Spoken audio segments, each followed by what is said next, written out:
Primetime Sunday on Focus on Liberia. Today, we are pleased to have three young adults who will be joining us to talk about youth, entrepreneurship, and the nation's development. We are very glad to have them here. We'll begin with introductions first, and then we'll get right into it. We have first Miss Nicole Bessmann. Nicole is a graduate of Howard University, and she's also a graduate of the Johnson School at Cornell, Johnson Business School, an MBA in business. Hi, Nicole. Hi, thank you so much for having me. Thank you for joining us. Next, we have Mr. Jefferson Kura. Jefferson is a graduate of Cornell, a bachelor's in engineering, and a master's from Virginia Tech in in transportation systems engineering. Welcome, Jefferson. Thank you. Okay. And last but not least, we have Miss Patience Cooney. Patience is a graduate in environmental science and sustainable food systems from Wells College. Welcome, Patience. Thank you. Okay. So today we're going to talk about youth and entrepreneurship. And we ask you to get all our young people together because we're going to have a very informative time. So 60% of Africa's population is currently under the age of 25. 75% is under the age of 35. According to the United Nations, 65% of Liberia's population of 4.1 million, 65% is under the age of 35. Youth employment is as high as 85%. So we all know the statistics. So we are here now to talk about our youth, empowerment, and entrepreneurship. So we'll just get right into it. First, we will ask the panelists, starting with Nicole, to tell us a little bit about herself, and then we'll move on to Jefferson and then to Patience, and then we'll come back and discuss the different businesses that they have. Nicole? Sure. Again, thank you so much for having me, Jackie. I'm really happy to be here, and especially to talk specifically about something that has been really transformative, entrepreneurship in my life and my family's life. Both my parents are entrepreneurs, so it's something I'm intimately familiar with, and my parents, and no one was surprised when I took this path as well. So just a little bit about my background. I started my career in the nonprofit space. So I did undergrad at Howard. And while I was there, a lot of my friends, I did business school. A lot of them were focused on, going to work at Wall Street, doing banking or consulting, something of the sort. A lot of industries that make a lot of money. But my parents being immigrants to this country, I'm based here in the United States in Maryland. I grew up with this love and I would say this passion for international entrepreneurship, going abroad and seeing what's out there specifically for Liberia. And so I started a nonprofit organization called the Nicole Bessmann Foundation. And I was in entrepreneurship, especially when you're very small, when you're just starting out, you wear multiple hats. And so that's precisely what I did, focusing on anything from the marketing, go-to-market strategy, also fundraising. That was a huge part of my role. And that really exposed me to the politics of international development and aid, and really also I was confronted with a lot of challenges of what's happening in development and why it hasn't been as successful, not only in Liberia, but many parts of the world, right? Especially when it becomes an industry. And so that's when I pivoted to focus on entrepreneurship. And while I was in Liberia, I pivoted to do marketing strategy at the National Port Authority of Liberia. And that was a fantastic experience to be able to see what the engine of the country for imports and exports really looks like. Kind of peeling back that layer and seeing what it looks like. And it was really fantastic. And I was doubly inspired by the women entrepreneurs in Liberia, the women entrepreneurs in the Liberian diaspora who are shipping things to Liberia and found it really difficult for small parcels actually to get things in and out of the country. And another thing I noticed was, and I'm sure Jefferson and Patience are probably familiar with this, but most people, not only in Liberia, but many parts of the developing world, when they find it really difficult to ship, they would ship things through their network. people who were traveling to and from the country. And so that really gave me an idea. I said, there's a lot of energy around these informal shipping networks around the world, wherever these diasporas may be. For Ghana, if it's to the United Kingdom, for the UK, for Nigeria, if it's to the United Kingdom, or for whatever country, wherever their diasporas exist, these informal networks exist also.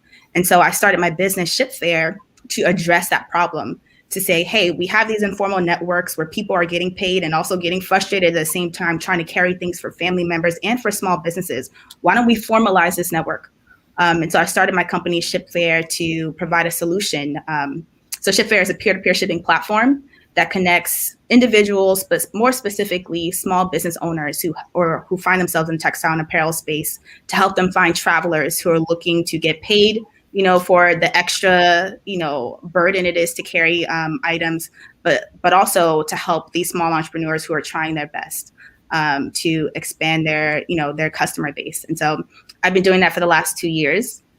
And the business is still, pre-revenue, and we're actually launching our pilot by the end of this year. But in addition to that, like many entrepreneurs, I have many jobs. I also work for a technology startup based in New York called Bubble. And the platform is what I use to actually build the first version of Shipfare's platform using their technology. And so a lot of things on my plate, but as I said, entrepreneurship runs in my blood, and it's something that I really enjoy doing. So thanks for having me again. Yeah, yeah, we're so happy. Actually, I just came from Philadelphia, taking things to and be shipped to Liberia, and I was like, oh, actually, we need to talk after, because I do have something that, yeah. So that's fantastic, the work that you all do. So Jefferson, over to you. Yes. So Jefferson, and I came into entrepreneurship kind of, well, I didn't really think of it as that at that point, but I was a bit frustrated with the news that came out of Liberia. At that point, I was in the U.S. and I would read different news here, and then compare with the news coming from Liberia, and I was a bit frustrated at the level of quality that was attached to it with the Liberian news. So I used to complain a lot, and then my uncle he told me, he said, well, why don't you do something about it? And I said, you know what, I just might. Then I realized that I actually had a group of people around me who had unique sets of talents that were suited for that area. And that's how I started the Bush Chicken. We went on to, between 2017 and 2020, we won the most awards from the Press Union of Liberia, which I'm quite proud of.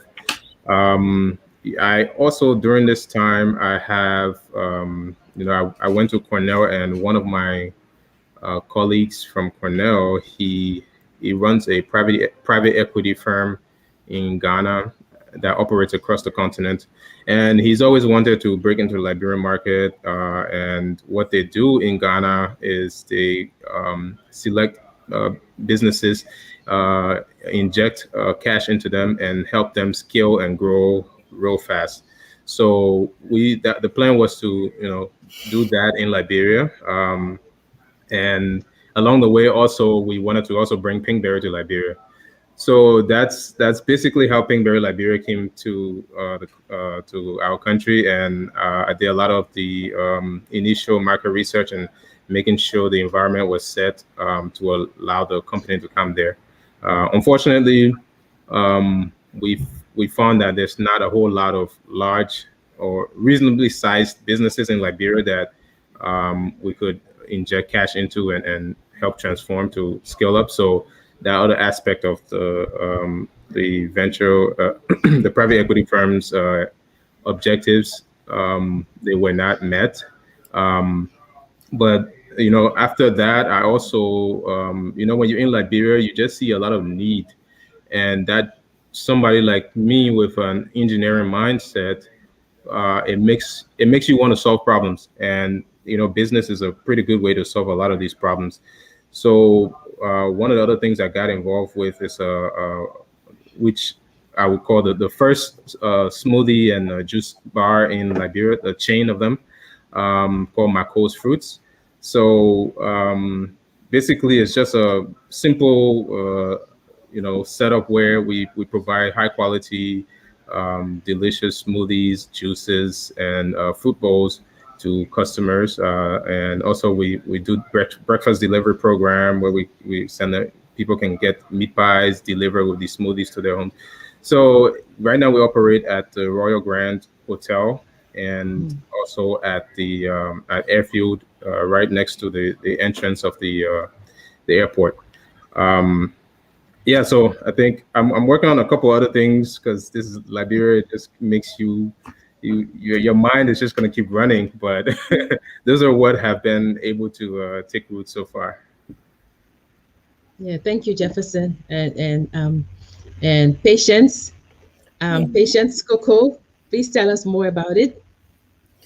Okay, so I'm Patience again. I grew up in Liberia with my late father. He was a farmer, and basically, I didn't see him do anything else apart from growing fruits and vegetables and tree crops, and then helping to empower other smallholder farmers through his Farmer Field School program. So when I started my business, Patience Coco, I didn't know it. I was into entrepreneurship because that was like upon graduating from high school. And so one day I was on the phone with my dad, and we were like looking at the cocoa trees, and he brought chocolate and he said, "Oh, do you know that this is what chocolate is made out of?" And I'm like, then why is chocolate expensive in Liberia? Because there's so much cocoa farms everywhere, and sometimes we go to these farms. People from Guinea will come to Lofa in a village where my dad grew the cocoa, and they will come to purchase it and take it back. But and then you will see a lot of them wasting and nothing was being done. So my dad was like, to actually turn this into chocolate is going to take a lot. So I kept thinking about what to do. I mean, there were limitations. I couldn't really I couldn't really think about how I was going to process it. I had no knowledge, but something in me like told me that I could do something with the cocoa beans. So I talked to my mom about it. She encouraged the idea. We started we all we call passion in Liberia, like roasting. My dad would do the fermentation method up to the part where we have the cocoa beans, and then I would join my mom who will roast the cocoa beans, and then we pound it in the mortar to see what we can get out of it after the roasting process. I kept testing stuff out with her until we're able to I went on YouTube one day. I didn't really see a clear picture of what I wanted, but I got little ideas and I started formulating dark chocolate. And as time went by, it became better. And then when I got associated with an organization called Smart Liberia, they had this entrepreneurship program. I enrolled in a program and I got some knowledge on how to start your own business. I knew that I was making chocolate and selling, but I didn't know that I could actually make turn that into a formal business.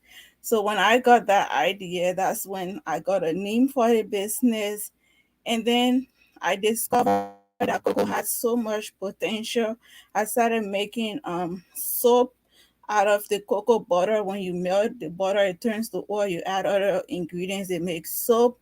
The cocoa husk, which is like the dirt, you also make soap out of it and other products. And the possibilities were just limitless, and I kept doing a lot out of it. And when I got the opportunity to come here, it was a bit shaky because I the access to funding at that time from government or from other private organizations wasn't as it is now. So I had lots of difficulties, but I kept looking for opportunities to pitch my business idea so that I could have fundings to buy mini refiners to aid in the production process. So I was doing that until I got the opportunity to come to the US in 2018. And it didn't go as smooth as I thought, but now I'm grateful that it's going well, and I can see the progress that I've always been dreaming about. And another thing I'm also doing is the gratitude school garden project. Um, I started that as my thesis project because I was writing a guidebook for children to learn how to grow fruits and vegetables, and then I decided to implement that as a project in Liberia. So I'm working with schools to see how best they can have school gardening as a part of their extracurricular activities in schools as well. So, and I'm also working on a solar power project that I'm at the point where I'm writing for grants, and I've won a couple of small ones. So yeah, basically there where I am. Thank you, Patience. Thank you. So we'll just get right into it. We know that oftentimes young people in Liberia, right? They have problems starting businesses. They have problems financing businesses. Um, I mean, they loan it, the interest rate, I mean, is 19%. You know, that's high. You know, they have problems starting businesses. They have problems maintaining the businesses, keeping it running. We know that the African Union demographic dividend, the first pillar, right, is entrepreneurship and employment. So the three of you are on the right track. So we come to the question that when you started or when you first conceive of your business, we'll start with Jefferson. When you conceive of Bush Chicken, it was because you wanted news that was fit to read. I'll put it that way. And then you started Pinkberry, and then you started other smaller businesses. So the question becomes, where did and with all diverging or divulging any secrets, how did you get the financing for your different businesses? Did you get it from the government? Was there help from small grants? I just want you to, like, if someone's thinking of starting a business, where would they go, or where did you go? So I mean, there are. Okay, so initially when I started Bush Chicken, I was here in the US. So I was a young guy working a pretty good job with a lot of disposable income. So that that one's different. But you know, in Liberia, what I've noticed is that you know, it looks on the surface, it looks like financing can be difficult to obtain because, like you said, the banks have these high interest rates, and even they probably wouldn't even give you money even if you agree to pay those rates. Probably only microfinance institutions are really giving out money to people, but you know, $500, $1,000, that generally is not going to go too far. Um, but what I have realized is that there are actually a lot of places that give out grants. There are a lot of competitions. Like, so two of these businesses I've been involved in now. We we've gotten selected for the Tony Ilomino um, Foundation entrepreneurship program, and I think it must be pretty easy to get selected out of Liberia. I don't know, but so that's $5,000 right there. And it's just like you apply for it, you got to do the work and everything, but it's, I mean, if you don't apply for it, you don't get it. There's a lot of places that offer grants. I know that there's this one program just closed in that iCampus is running that can give you up to $40,000 in matching funds. And then the Ministry of Agriculture also gave us Michael's Fruits. It's a small amount, but at the time we were starting, it was good. It was like $700. So there's actually a lot of opportunities. But one thing I noticed is that people don't search enough. People just assume the default. Like, I don't think there's a lot of money available here, but you got to keep searching. And you also got to talk to as many people as possible about your ideas. I know we have this idea. It's something in Liberia that we feel like if you maybe you people will steal your ideas, or people will wish something bad on you. But it's very important to talk to people about ideas, because number one, that's how you improve your ideas. You test them, because people will challenge you and say, but what about this and what about that, and that gets you thinking. But that's how we find out about these different financing options. I think I'm of the idea that there's actually a lot of options, but it's just that if you don't talk to people, you won't know about it. And then furthermore, there's a lot of people in America that want to fund things in Liberia, but people don't trust that, whoever you're gonna there's a trust deficit in terms of which businesses to invest in. Can I How will they ensure that I get my money? So, but if you start something very small and you keep getting successful, I guarantee you somebody's gonna reach out to you and say, I want to invest, because that's happened to us. And it almost always happens. People see something that looks successful and they want to get inside. Okay. Patience, Yeah. how did you get financing for Patience Cocoa?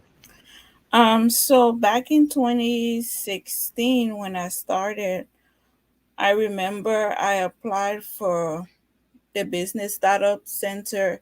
They ran this program for up to 3 months. They were mentoring young startup businesses. It's called BRC Monrovia. I don't know if they're still operating, but I went through that. I applied and they had two rounds of pitching. I did the pitching, and one of the judges became interested in what I was doing, Barco Todman, and she helped in her own ways, like with the marketing aspect, because she runs a marketing entity called MBL.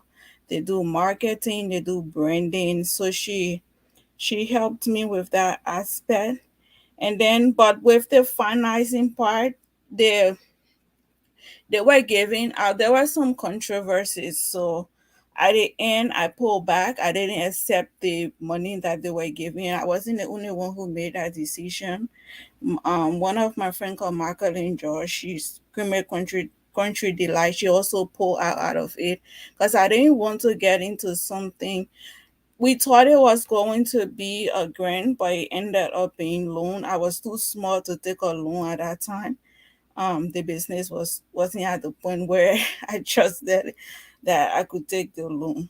So I pull out of it. And then I also applied. Mercy Cups is another good one.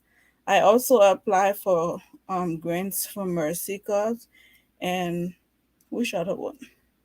Yeah, basically those are the two ones I applied. Mercy Cups was back in 2018. I applied. They have a rigorous process, but like Jefferson said, once you put in the work, you will definitely come out of it with positive outcomes.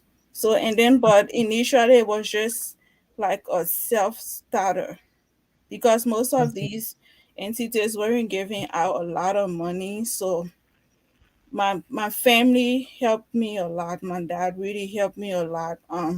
He made sure I got little tools like something to roast the cocoa beans through. I'm working with a local blacksmith. We just told him what we wanted it to look like, and he made it and tested it. So yeah, we work with a blacksmith to make these little tools that we needed to speed up production a little bit. So yeah, my family did a lot because they believe in what was going on, and then I started um, pitching for small business grants. So yeah, yeah, Nicole? I'm Oh, still sorry, excuse me. I'm still on the lookout. I'm still pitching. I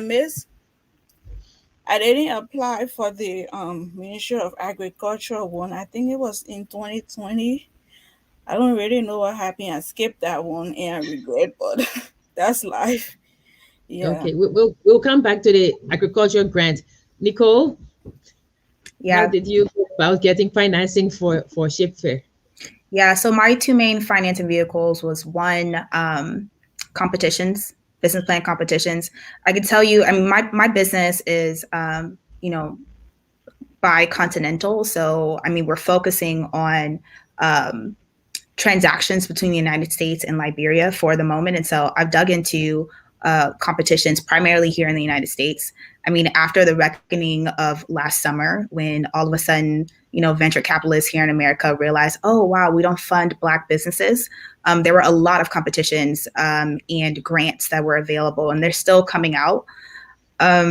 So that was, I would say that was the primary way, but then secondary is bootstrapping. And I think Patience described this really well. So one, and Jefferson mentioned this, if you don't talk to family and friends about what it is that you're doing, they're not going to know, and they're not going to know how they can help you.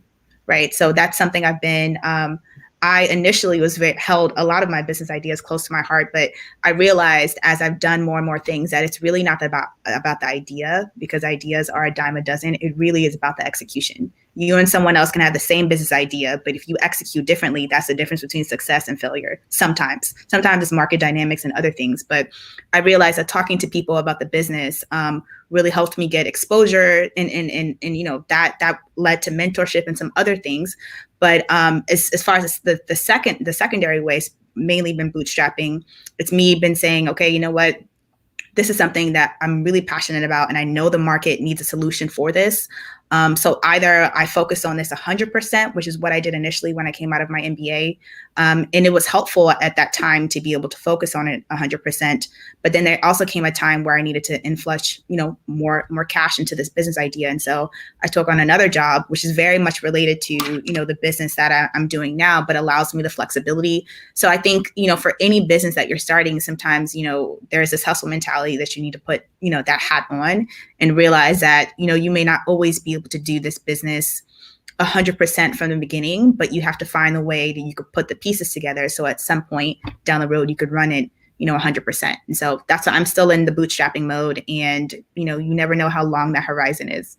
Yeah.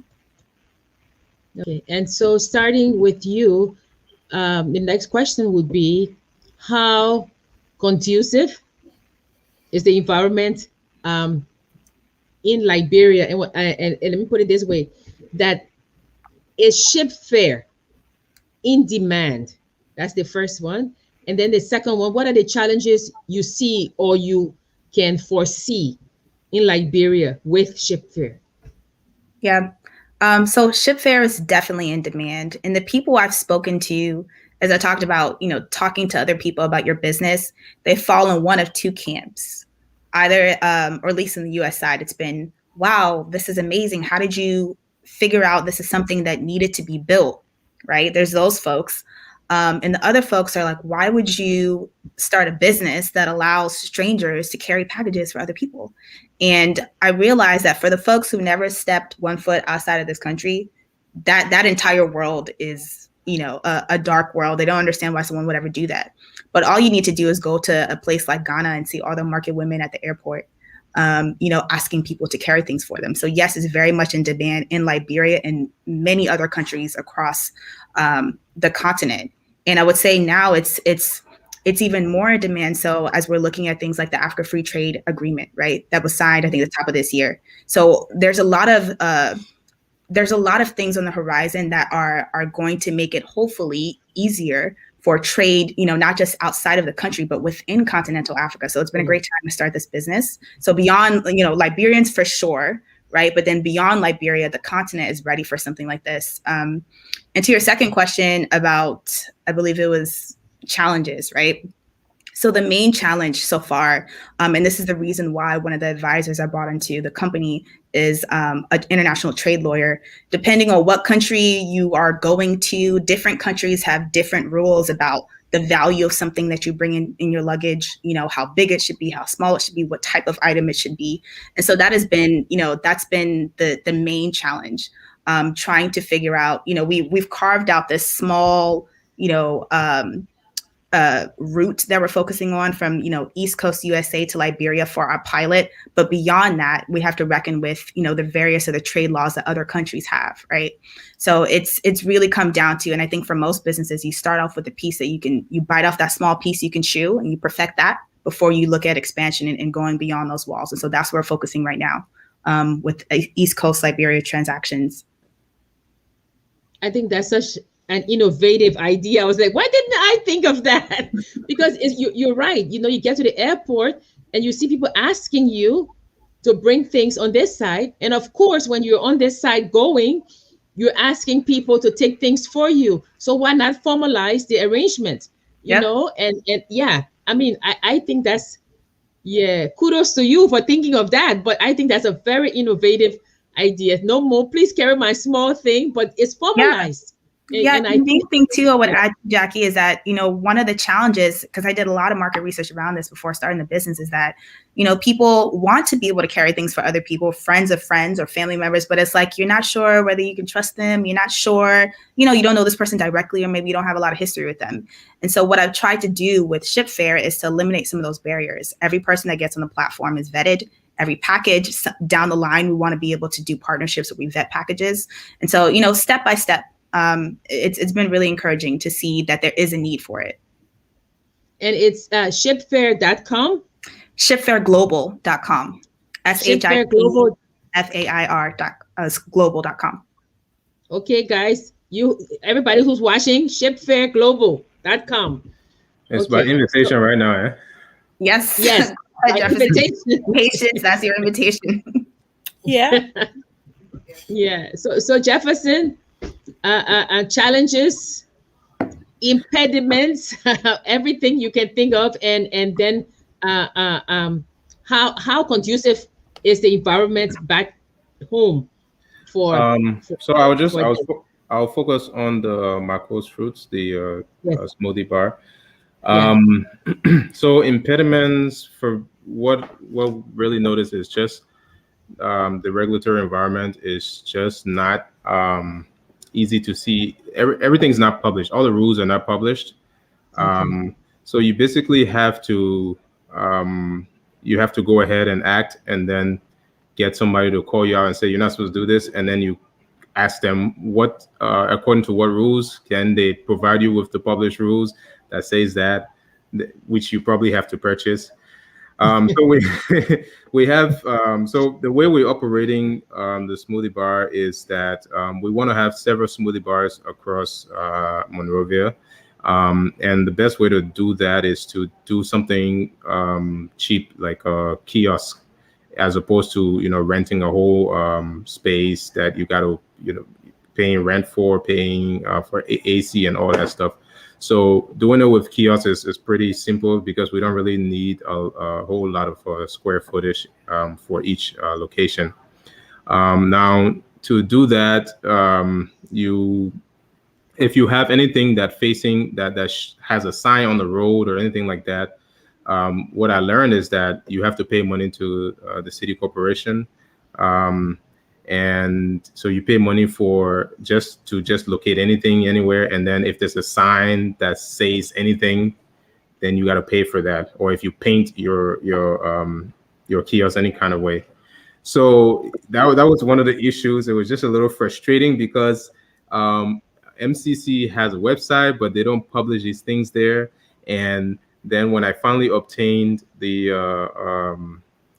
city ordinances, it didn't. Then they later on came and told me, "Oh, this is outdated. Yes, this extra copy that should go with it." And it's just like, it just looks like something that somebody just printed like randomly. So it's a bit difficult to know like what are the rules. So even like navigating places like the Social Security, NASCOR, Social Security, or LRA, just navigating what rules there are that you need to be abiding by is a bit complicated, and it's not very simple for just somebody off the street to say, I'm going to start a business and I'm going to follow the rules in this place. You're probably going to have to hit stumbling blocks and then before you're able to get that. Of course, another issue is, the cost of electricity. If you're operating any business over there, that remains a really, really, really major issue. When during the pandemic, Pinkberry had a lot of issues with, there was a severe reduction in people visiting the store, because people couldn't move around initially, and so we actually had to be shutting off the generator. And and when customers are coming, then you turn it back on. I mean, it's not the ideal way to operate, but because the electricity costs are so exorbitant in Liberia, you have to find ways to operate. So I think those two issues are those are what I've found to be major. There's some issues that are very specific, like with Pinkberry, because it's Liberia has this ice cream manufacturing uh, little clause carved into the which one of these business laws that says that has so basically there's a certain restriction on ice cream manufacturing to local Liberians, and so this being a joint venture, me plus a Ghanaian private equity firm, there were a lot of issues coming on hand, and you had people doing some lobbying in the back. You knew who they were, but they wouldn't come out straight and say it in public. If I were a Lebanese businessman, I know that they would have definitely been out in public just talking about it. But because I'm Liberian, so it made it a little bit hard. But I knew that when this minister is coming to tell me, come up with some BS reason why we still cannot get our license, I I know that it's coming from somewhere. So those type of issues. I mean, that's I think that's Africa though, because I've heard of things similar things happening in other countries. But I think in Liberia, it almost seems like the government is fighting us and and trying to make us. We're trying to help the environment. I mean, the country in terms of creating more jobs and opportunities for people. But sometimes these things can really make it a bit difficult to operate. So the standardization of rules as well on the MCC website would help a great deal, Oh yeah. as well as, yes, as well Oh yeah. as electricity. I mean, electricity, the cost of electricity eats into the profits of almost Yeah. every business.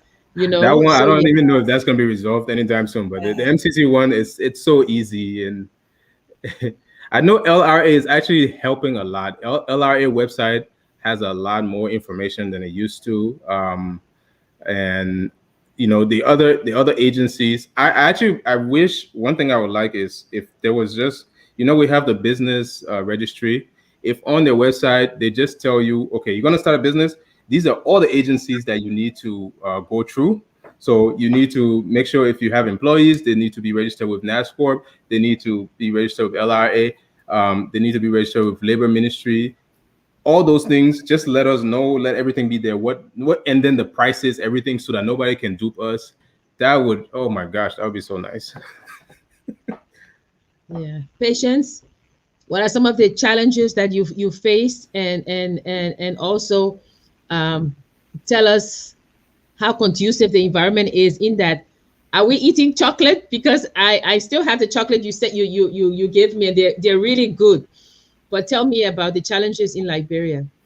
So, my biggest challenge right now is the same electricity issue because I have these mini refiners that runs for 24 hours, and you can just imagine that this is a labor of love and passion right now. So that's one of it. I'm not going to go in detail, but just the 24 hours, if I want to do like production 3 times a week, that's a lot. So like every day I say I'm just grateful for my family, for them believing in this because I'm not giving up anytime soon. That's what I tell them. So I'm sure that I will get better. I'm working on a solar thing. I'm sure that I will get better. I'm optimistic.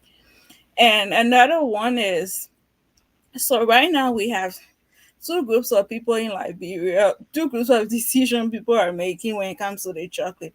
Some people, so I'm promoting good health and well-being. Apart from just making chocolate, I want to make dark chocolate to promote good health and well-being. And then every time I try to talk to people, I talk to them about the health benefits of the dark chocolate, but people tend to be leaning more on eating this very sweet chocolate than the dark chocolate. So that's one point. On the other hand, we have few folks who really like the dark chocolate. So I don't want to. I'm at the point where I'm trying to make the best decision. I don't want to like default from what I really want to do because people. So I'm trying to think if I will have separate um very sweet chocolate and just dark chocolate, but I'm still testing it to see which one works best. So and the next one is to get the funding I need to buy more refiners and getting into the cocoa butter production. I want to make more cocoa butter because that a potential is there as well for growth, and people are really looking into purchasing more of the raw cocoa butter. So I need equipments to do that at a high skill. So yeah, getting the access. I'm working on it. I'm applying. I know it will take a little bit of time, but that's one of the challenge as well. Oh, can I jump in? I think Patience just Definitely. reminded me of something. So there's this other business that I'm working on underneath the ground. Hmm. I don't know why I said it. And it's I had to import some things from China, and the tariffs are just crazy. They're really crazy. I actually I was so disheartened when I finally got all the total cost that I had to pay, and then it's like you actually never actually get all of the estimate at the same. They don't tell you ahead of time before you even put the order in, so you have to order and then let it reach to Liberia. Then you find out how much you owe and Oh yeah. realize that it's a crazy amount before you have to do anything. So I think that importing into the country from people who come from other countries, I've heard that we're a little bit more expensive. I know like people get cars from Guinea because our ports charge a lot more than Guinea's. And Sorry, I think there's something wrong with my camera. Okay, yeah, I'm listening. Patience, did you want to add something? yeah, and another big challenge is with packaging and this whole. I mean, I will not talk about the graphics part because printing costs. I mean, that's another person's business. But the issue of packaging is like it's very hectic to get packaging from out of the country. Even little plastic containers that sometimes I think that I will find something in Liberia and I just get disappointed when I don't find it. So all of that packaging is really expensive, and that's another one. I'm just hoping I will get better soon, but I don't know when. So that's another challenge too. We should talk after this and tell you where you can get like pretty good price packaging. Oh, I really need it. That would be good. Okay, coming home to the Liberia Investment Act, right? There are certain businesses that are only to be done by Liberians, such as the supply of sand, block making, travel agencies, peddling, tire repair, shoe repair, operation of gas stations, and such and such. So there are certain things that are set aside for Liberians. So how is the competition? I will address this to Jefferson since he says he's in the country. How is the competition with foreign firms when it comes to your businesses? Um, I mean, they so okay. So I guess Pinkberry people consider it to be ice cream. So it's I guess it's pretty much. I don't think I think the market is big enough to accommodate more players. It's just a lot of people like different things, and also like the taste of the frozen yogurt is a little different than ice cream. So some people like that. Plus, I think we have the best, like in terms of decor, is the best out of any of these ice cream spots. So a lot of people, a lot of young girls go there to take pictures. So in terms of competition, I think that's competition. It's all about what type of marketing you're doing, because people want different tastes. Nobody's gonna want to go to the same place all the time. All the time, you want variety. Now with Marco's Fruits, with the smoothie, um, all the foreign places. So I think we have the lowest cost smoothies on the market at $3 for a glass or a cup. The First of all, there's very few places offering smoothies or juices, and most of them are sit-down restaurants. So they're offering these things at the price of the price ranges from $5 to $8. So we're not really worried about that, about competition in that sense. And contrary to what people say, I actually think Liberians like supporting their own people. I think Liberians like supporting Liberian businesses, but they like supporting Liberian businesses that are high quality. They don't like low quality things. So it's just like everybody likes good quality stuff. So for us, I think we don't really have much of a problem in terms of competition. It's just you just got to keep your marketing levels up. You can't just sit down and expect people to just walk in and come to you. You have to be out there trying to let them know consistently that we're the best. We got this new stuff here. You got to try this out. You got to keep changing things up because people get fatigued a little bit. So I'm not concerned. Frankly, I think this whole investment act thing, the portions that specifically refer to those areas, I think they're unnecessary and a bit insulting, because if you look at what's reserved for Liberians, you would think it would be very sensitive industries, but brick making, like, come on. Is that what we're really getting Liberians to? And shoe repair. There you go. I actually think we need to encourage as much competition as possible in Liberia, because that will ensure that the consumers have a lot of choices.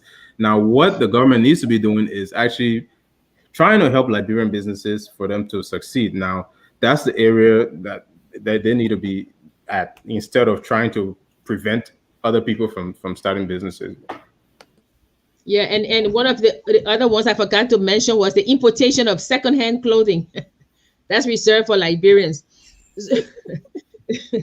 So, I always say, and you guys are proof that development is not the product; it's the mind that conceives of the product.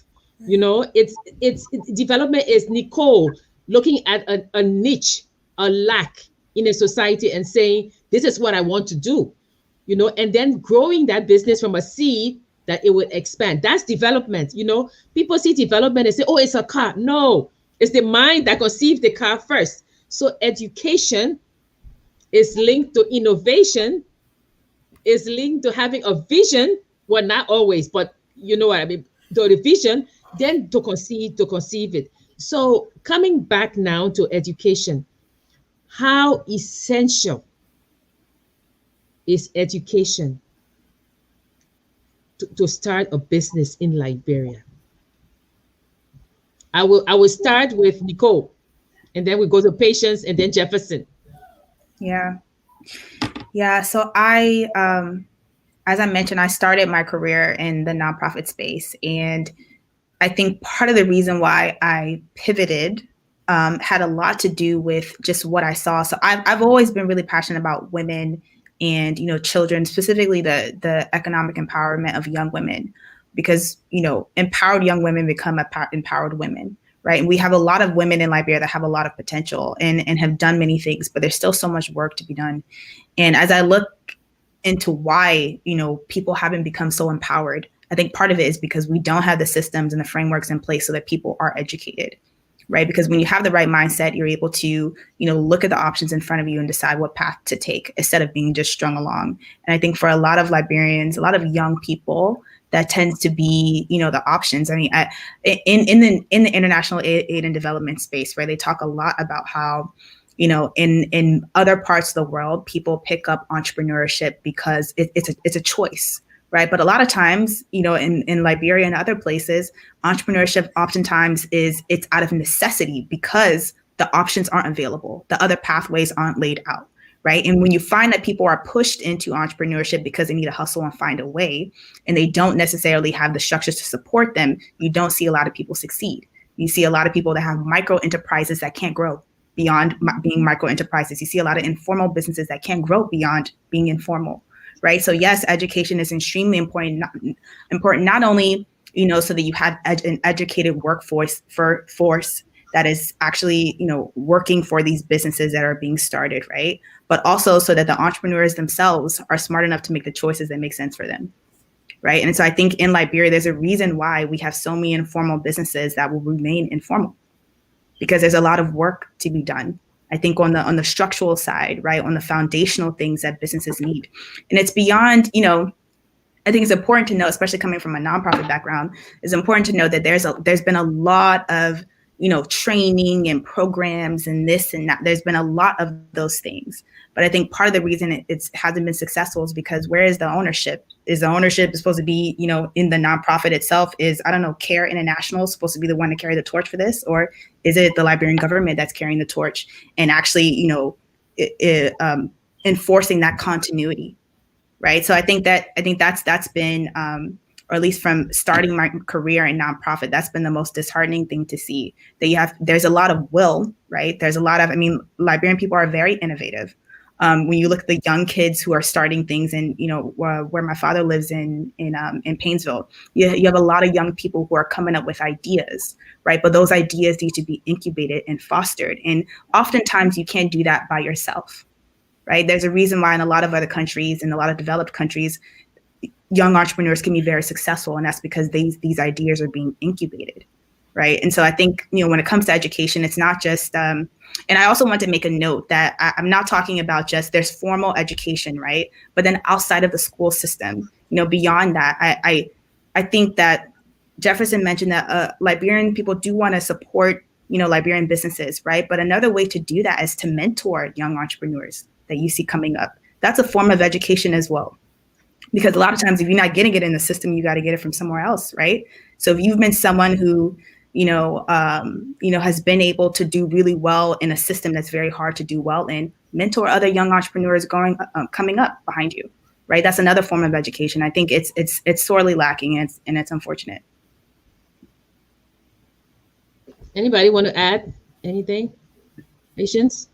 Yeah, Nicole really hit the nail on the head. You can have great ideas, but you need to know how to go about implementing these ideas. Like for me, when I started, I didn't know I was actually into entrepreneurship, but when I got connected to these mentoring organizations, I was able to make use of social media to get customers.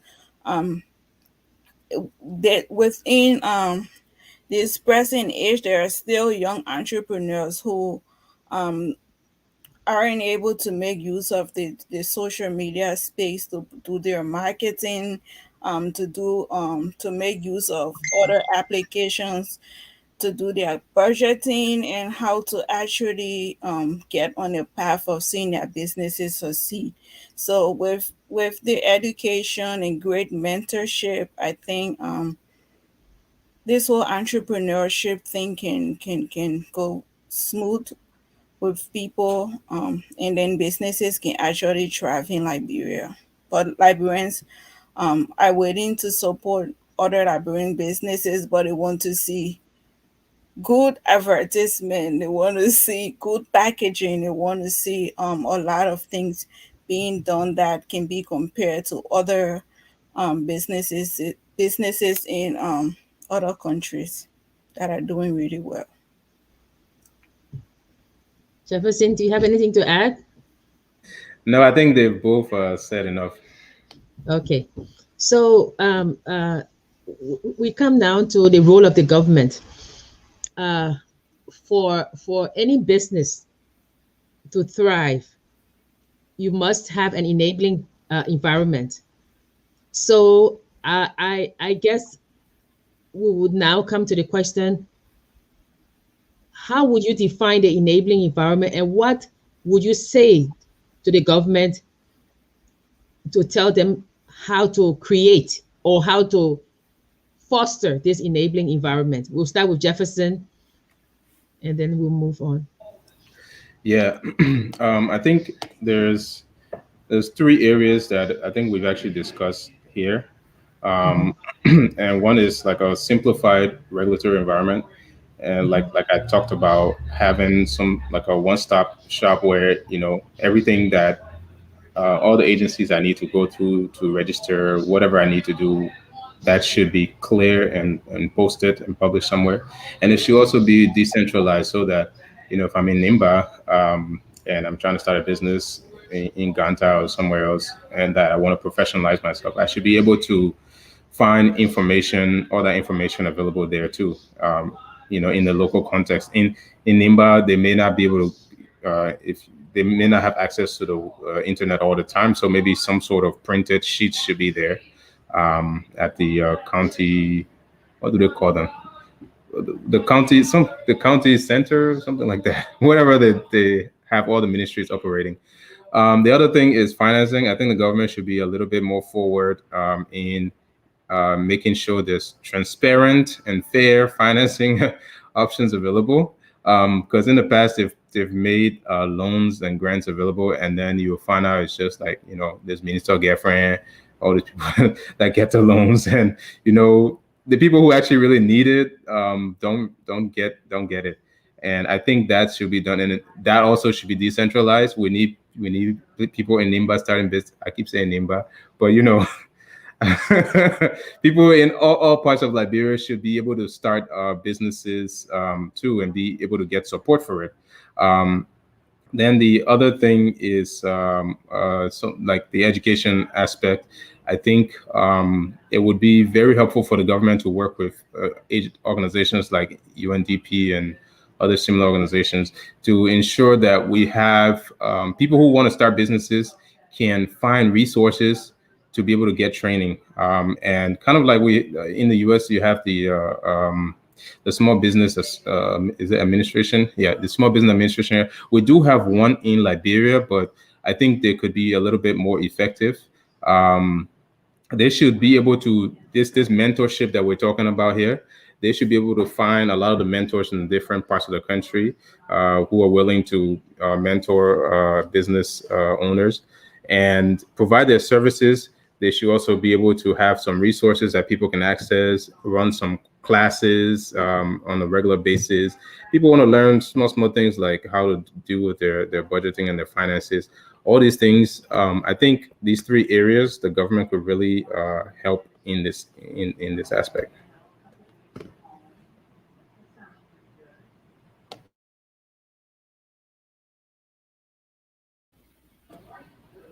You're mute.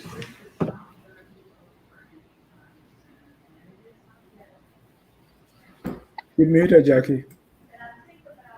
Oh, sorry. I said, anything to add about this enabling environment?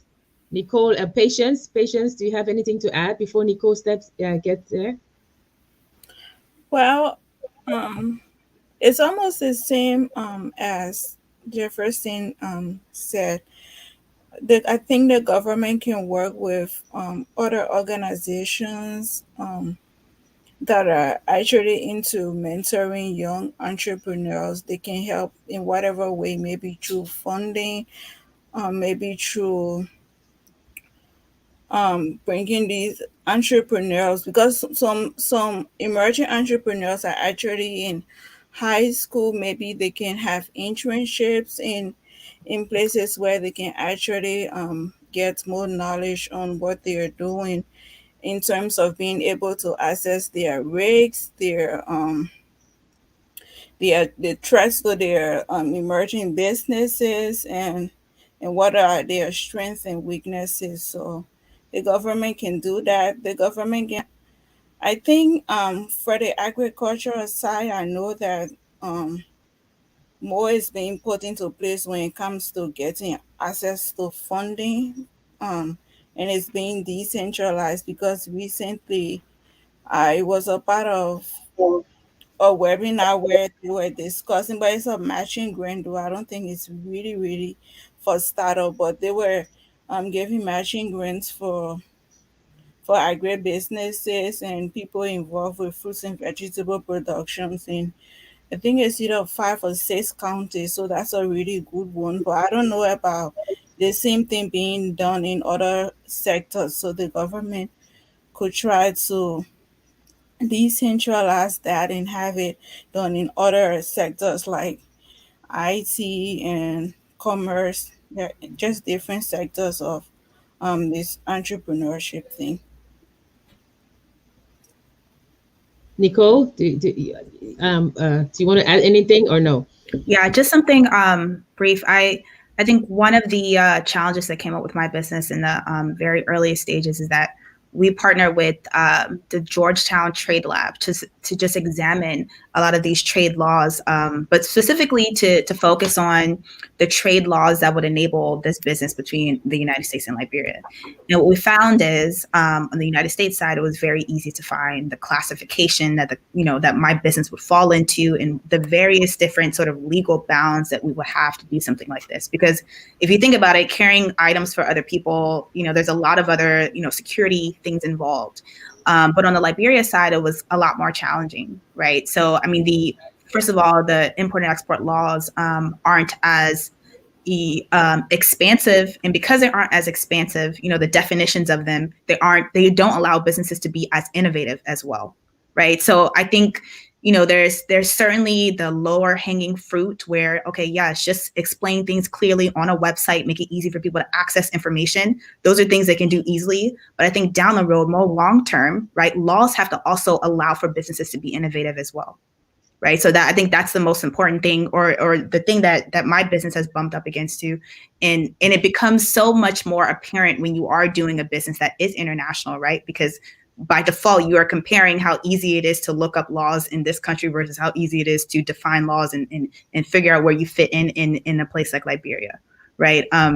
So that's certainly something I think down the road, I hope, and that's a larger, I think, government effort, right? And a longer term government effort, but certainly something that needs to be engaged because businesses need laws to be not only clear, but also to be expansive so that they can innovate. Especially now with the Africa Free Trade Agreement coming into effect, yeah, trans-border trade will increase, and we need these laws. So let's go to a question specific to each of your businesses.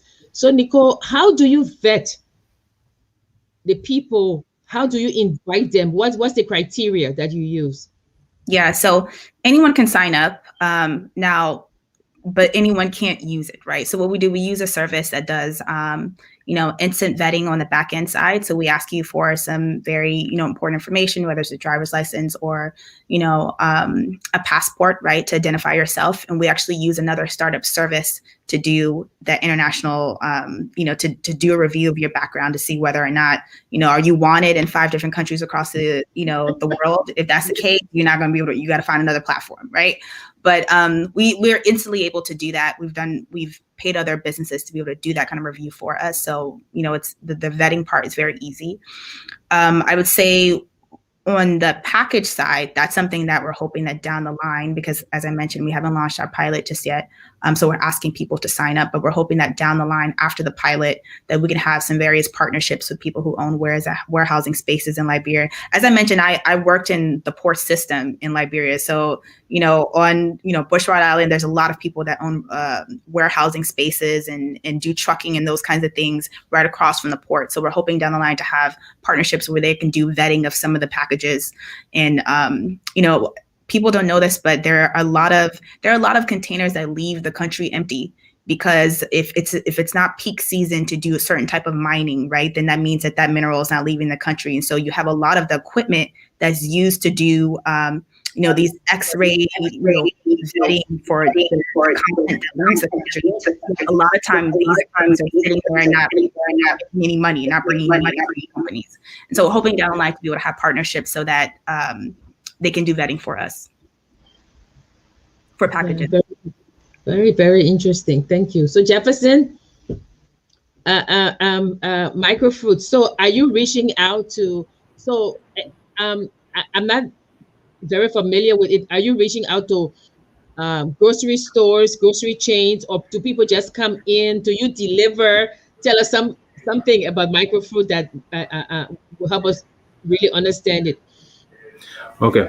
So yeah, so I'm a minority owner in this, but we we purchase fruits from farmers and traders from Red Light. And Liberian farmers and traders. mostly, well, you see, Okay. the No. problem I is, just want to know. yeah. Yeah. So the problem Okay. is there are some fruits that you Liberians are just not growing, like watermelon. Okay. Watermelon. Okay. All the watermelon in Liberia comes from Guinea. That's what I found out. Um, Okay. Pineapple is a bit mixed, but there are just some fruits that the sourcing is an issue. We're actually trying to in the near future partner with farmers to get them to start growing some of these fruits that we need, because we actually have a sourcing problem, and that's a big issue for a lot of agriculture that agriculture related businesses in Liberia, finding steady supplies, because sometimes we will, they will say we can only bring watermelon on Tuesdays, and if you just have a surge of purchases, because we do these things where we do carved watermelon. We do like carved fruit, so we do fruit cakes, and we also carve the fruits like a basket, watermelon basket. So you carve a little handle on it, make some pretty stuff there. Um, so if we like Mother's Day, we like for like a period of like 3 days, we got like 39 different orders, and so if on an average, like we get like 10 orders in a month for these things. So if that happens out of nowhere and you don't plan well enough, then you're just gonna be stuck, because they will just tell you, oh, you gotta wait until Tuesday, or they put in a calle. So there's actually like we source from Red Light, and we make these. We basically bring the fruits to the locations. So, like I said, one of the locations is Royal Grand Hotel, the patio area, and we just have a little booth there, the way we operate. We make everything right in front of you. You want your smoothies, you come get it. Your juices, they squeeze it, everything. Yeah. So that's how we source. Yeah, that's good. Patience. So tell us about the packaging, how you expand your business. So do you send this the patient's cocoa? Is it in grocery stores? How do you get it to the market? So currently we are doing delivery, Okay. and And how do they call a number, or do you have a website? yeah, so we have the numbers to do the advertisement, and they can send a message to patient's cocoa, and then we respond to it within 24 hours, and then we make sure the products are delivered to the customers. And we're also working on getting in supermarkets around Painesville area for now, and we're trying to work on getting like a shop location where we can stock products for people to just walk in and make purchases. Okay. And is there a huge demand for patient's cocoa? Well, I will not say huge, but there is a demand for the cocoa product. It's getting better with time. So when you start initially, you have like this whole thing. I don't know. It's like the natural drive for new things. So a lot you have a lot of customers, then it will go down a little bit, and then you have to be persistent and keep um keep getting people attention to actually come and purchase your product, and adding up your competitive advantage, making them to know that you're the best. So yeah, we're at that point right now.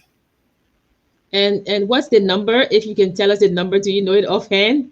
Yeah, it's 0775676875, or you can just send a message to Patience Coco on Facebook.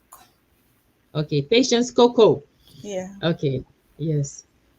Thank you guys so much. We are in awe of what you've all have accomplished. We are so grateful to you. We know how busy your schedules are, and that you all have come to tell us about your different businesses. But just for a wrap up, I would ask you to tell us two things. One, what is it you wish you knew going in? And the second one is, what is the one advice you would give a young entrepreneur or would be entrepreneur who's looking to do business in Liberia? So what you wish you had known, and one piece of advice. So you guys have become mentors to the young entrepreneurs. So tell us, starting with Jefferson. Oh, you're thinking, okay.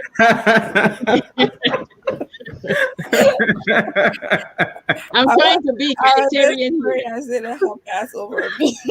Okay. I beg you, please. Let me think of it more. Nicole, do you want to take that? Let's read some of our comments. Okay, let's read some of our comments while you guys think about that. Okay. Okay. So think about it, what you wish you knew, and then, okay, Abraham Toure says, nice work. Yeah, thank you, Abraham. And please share the show. River says, pro, so this could be better than watching Liberian politics. Definitely. Yes, we know that. Great guys with great credentials. Yes, they are. Talented trio. Yes. Bobby Brown says, good evening, Madam Host. Can you please tell us who you are? I'm the host of this show. My name is Jackie Saye. Yes. Gomez says, my dynamic CEO of Nova World. Okay, this is, I think, advertising. We can skip that. Okay, I think he's trying to get into the action. Dwight Dogba Porte is awesome. Yeah, thank you, Dwight. Great. He says, yes, we are indeed proud of them. River says, based on your assessment, what are the challenges faced by small businesses in Liberia? We've gone through that. I think they've answered that particular question. Liberians, come and listen to these young adults. It will just wow you. They're listening, and then we're going to put it. It will be live, not live, but it will be on YouTube, and then they can watch it. Lofa Saize Joma, congratulations, guys. I'm so proud of you, Patience. Say Joma. Okay. Julius Proud say he's very interested. I don't know in which company, but Justin, I just forwarded you guys. I'm interested. Thanks so much. Okay. That's Justin. Comrade Joe Williams says this is great. Thank you. Bobby Brown, where are you producing your product? I think Patience is in Liberia. Nicole is online, and Jefferson is in Liberia. Josso said, good discussion. Thank you, Josso. Julius Price, I'm a health clinic operator, and I want to share my opinion and experience on your show. Good platform. Thank you, Julius. Solomon says, nice discussion. Thank you, Solomon. Leo Katie, also Nicole is a very smart lady, definitely. As I said, a talented trio are on tonight. And Justice say, hi, guys. I just following your discussion. Very interested. Thanks so much. Yes, thank you for following. Jefferson, a lot from you and proud of your elaboration. So, yes, so thank you. And Fran said, Jefferson, are you selling shares? Okay, investors, come through. People need money. We've been talking about access to finance. Yes. Are you selling shares? Great discussion. Yeah, Fran said, great discussion. Patience, are you selling shares? Rudolph wants to know. Joe says setting a watermelon cooperative could Oh, be your seriously, answer, Joe, please Jefferson. get in touch with me, please. I Yes. am very much interested. Yeah, or watermelon cooperative in Liberia, I meant. Yep, Yeah, Joe. Yes. that's a So, good yeah, one. that's a Mhm. good one. Great beginning for our nation. Jerome Gilman. Yes, Mr. Gilman. Great beginning. Yeah. And then Ruth loves the show. Yeah. So great. So now we'll come to the question. What is it that you wish you had known? And what is the one advice you would give to a budding entrepreneur? And we're gonna start with Jefferson. Yeah, so what I wish I would have known, basically everything I've learned since moving back to Liberia. I don't, and I think that's just the best way if you to go there before you start a business there, because you learn about how people how the consumers there, they think differently. Things that you think would be obvious that should work there, that it doesn't necessarily work there. And just understanding the environment and understanding the people, I think if I knew everything before, when I went right to Liberia, I think it would have saved me a lot of money. um, if I would have done anything differently, I would have. I mean, I probably would have saved up a lot more money if I went to Liberia. That's probably what I would have done differently, because Liberia is very expensive for people who, once you get adjusted to a certain standard of living, it's just very expensive maintaining in a country like Liberia. Um, the one advice I would give to people who are starting out, like I said before, I'm gonna emphasize this. I think people should share their ideas with as many people as possible. I have a group of people that I would just talk to, and even like don't feel like, oh, this man's Lebanese man, so I don't want to talk to him on Monday. There are a couple of foreigners that I share my ideas with, and they just, number one, they have a different network that they could connect you to that you may not be aware of. And they're thinking about things differently, so share your ideas with as many people as possible. Obviously proprietary parts of it, you can keep that out, but frankly, like Nicole said earlier, like it's all about the implementation. A lot of people have ideas. You come up with some idea, I can find you 10 other people that have started something like that. So that would be my thing. That would connect you to a lot of other things that you may need. Thank you. Patience. Yeah, so um I wish I knew how to focus on the smaller things in my business while having the ability to focus on the bigger picture. When I started, so when I started, I was just looking at the limitless possibility and products that could come out of this cocoa bean. So I started doing a lot. I started making a lot of products, but I never had that thought that I could. What if I just start making just the dark chocolate and make varieties and add flavors and other things to it? And then when I grow bigger with that, I can little by little add the other products to it. So I just started with the big idea and not just focusing on the little ones that could actually bring me growth. But when I went down and started again, I realized that I could just start by making the dark chocolate and all the varieties and everything that I could make with chocolate before going into other products when I'm strong enough.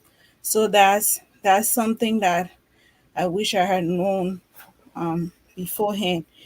And one advice I would give, and I will always give to emerging entrepreneurs, is that being a business owner, you have to be patient and persistent. There will be high days and there will be low days. Sometimes I feel like giving up. Sometimes I feel like I wasn't doing good enough. I feel like I won't go anywhere. And I got some negativity. I got a lot of negativity especially being here and trying to see this work go on back home. It's like, once you're not there, it's not really going to work well, right? You know that people are not loyal people. But one thing I kept telling myself is that I would feel more guilty if I don't put in the work to see it happen, and be asking myself, what if I, I, I actually did the work, than for me to just sit down and see everything go down. Because if I sit down and see everything go down, I will keep blaming myself, than for me to put in the work and see that I did it, but it didn't work out because of this. So I promised myself that I was never going to give up regardless. And that kept me going. And my late dad also was a big motivation. Like I stated in the beginning, everything I started because of him. He's like my motivation, my inspiration.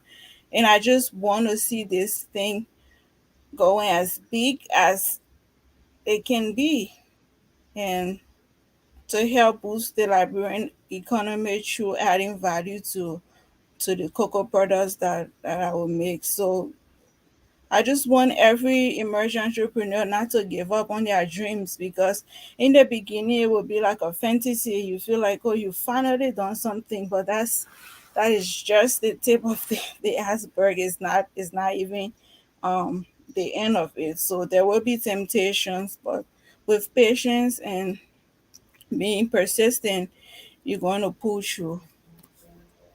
Yeah, thank you, Patience. And again, we all extend our sympathy to you.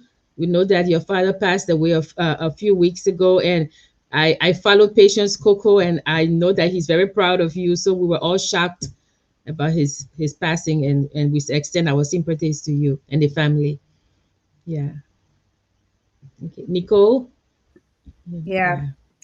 Yeah. Yeah, I'm really sorry, Patience, about your dad. But I think that, so I spent a lot of time advising early stage startups out of the eLab Accelerator at Cornell. And one of the things I've always been blown away with is to see young people. I know I may look really young, but I'm in my early 30s.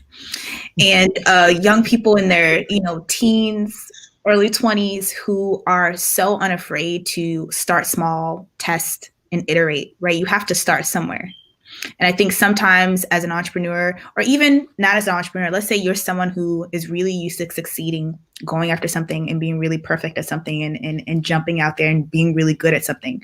With entrepreneurship, just throw that out the window and know that you will not be good at the first try. So just accept that first, right? And I think that will then adjust the way in which you confront, the challenges that will come your way, because they will.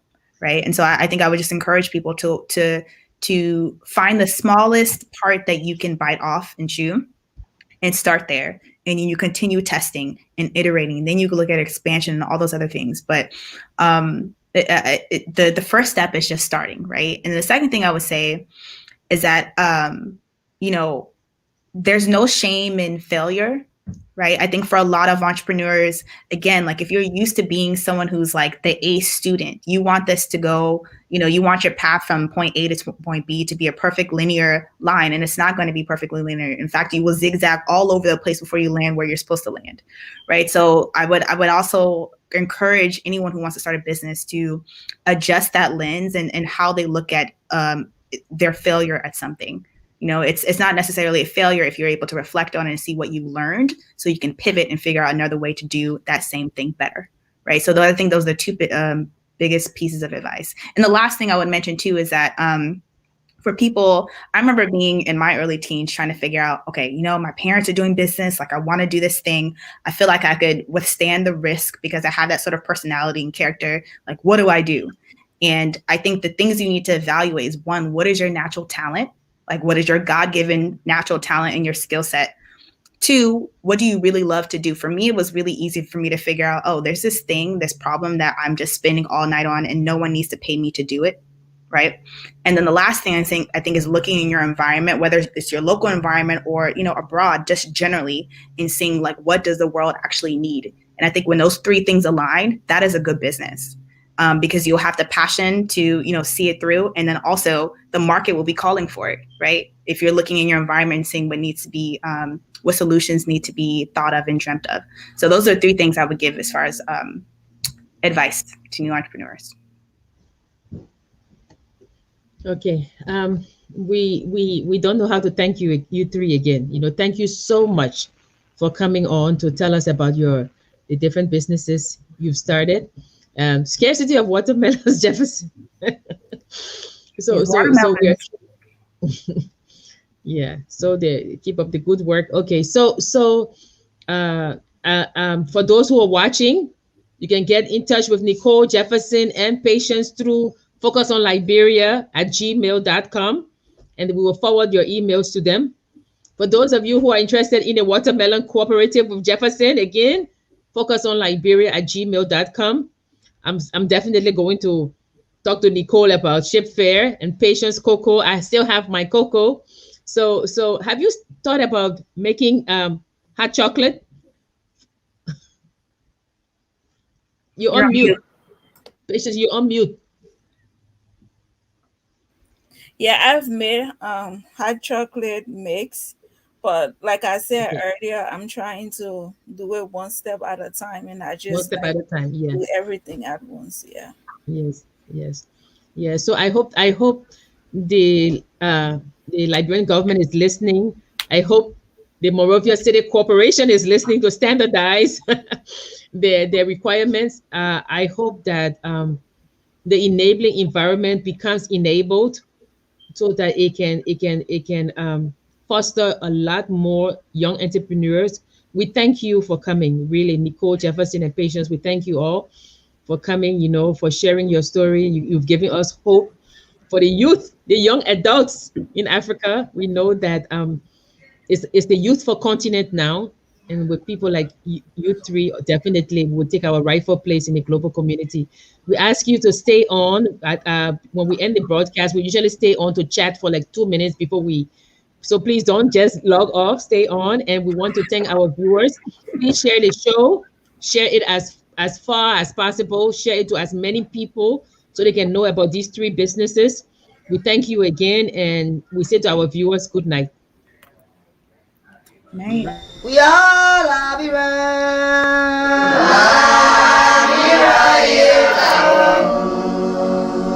Labira people.